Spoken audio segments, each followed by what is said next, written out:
So I've got my carpet pulled up in my living room and thought this would be a great time to do a video on my new Black & Decker cordless drill and impact driver combo set.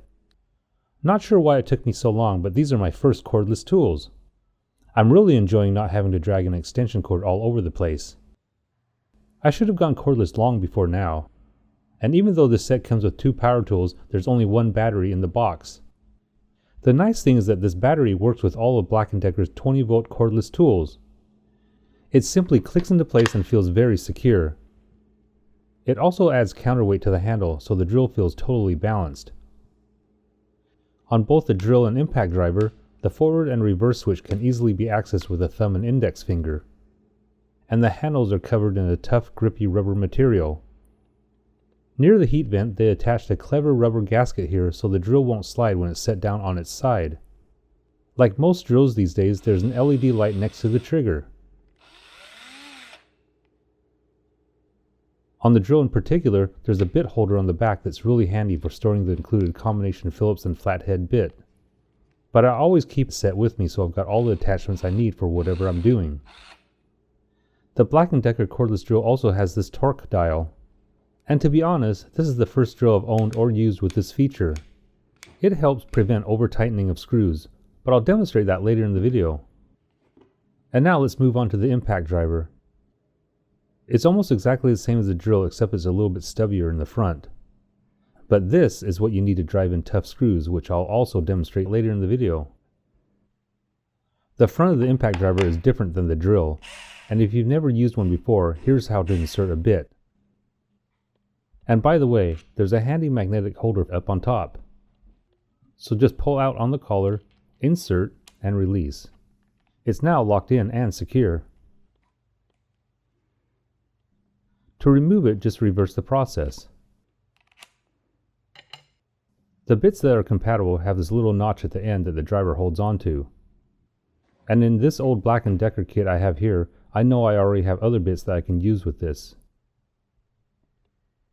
If I need to use something other than just a Phillips head, I can attach this magnetic holder and insert the square, hex, flat, or other bits as well. And I've listed everything I've talked about in the description so it's easy for you to find. One more thing about the impact driver is that in addition to the anti-slip pad at the back, they've also added a small rubber pad on the front.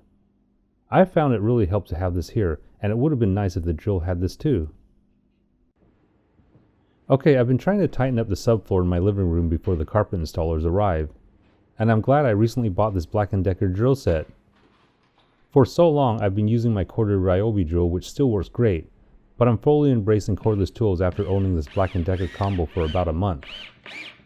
It's so nice not having to grab an extension cord or find an outlet to plug in. And this Black & Decker drill has plenty of power to drive in screws. I'm currently using the drill setting on the torque dial, and it's perfect for driving screws into wood. But even in this floor, there are some tough spots. So when the screw head starts slipping, that's when I grab the impact driver. The impact driver has a jackhammer effect that drives the screw in the rest of the way without stripping the head. And it's nice to have because I put a lot of screws into this floor to help stop the annoying squeaking I had. After driving a lot of screws with the Black & Decker cordless drill, I can tell it has the same power as I had with my old corded Ryobi. I'm definitely impressed with its performance. And as I mentioned before, this is the first time I've owned an impact driver, but it's awesome when I need to drive in stubborn screws. But this is a tool I know I won't have as much use for, but it's nice to have around. Last week I used the drill to assemble this metal gazebo that required a ton of screws. There was probably at least 350 screws, so manually using an Allen wrench wasn't going to cut it. And on this project I needed to use a lower torque setting on the cordless drill. That's because I wanted to avoid making the screws too tight and denting the metal. I started on a low setting and went up until I felt the screw was just tight enough. The drill will start clicking when it reaches a certain point, and that's when it'll stop tightening. Overall, this Black & Decker cordless drill and impact driver set has been an awesome purchase. Normally the price is about $100, but I often see it discounted on Amazon. This is my first set of cordless tools, and I'm really happy with the amount of power they have. They're part of Black & Decker's 20-volt tool line, so the batteries will work on a lot of their other tools as well. I've since purchased their cordless reciprocating saw, and just the other day I bought their cordless trimmer. All of them are great for everyday home projects and they're very affordable. So when you're ready to go cordless, give this Black & Decker drill combo kit a try.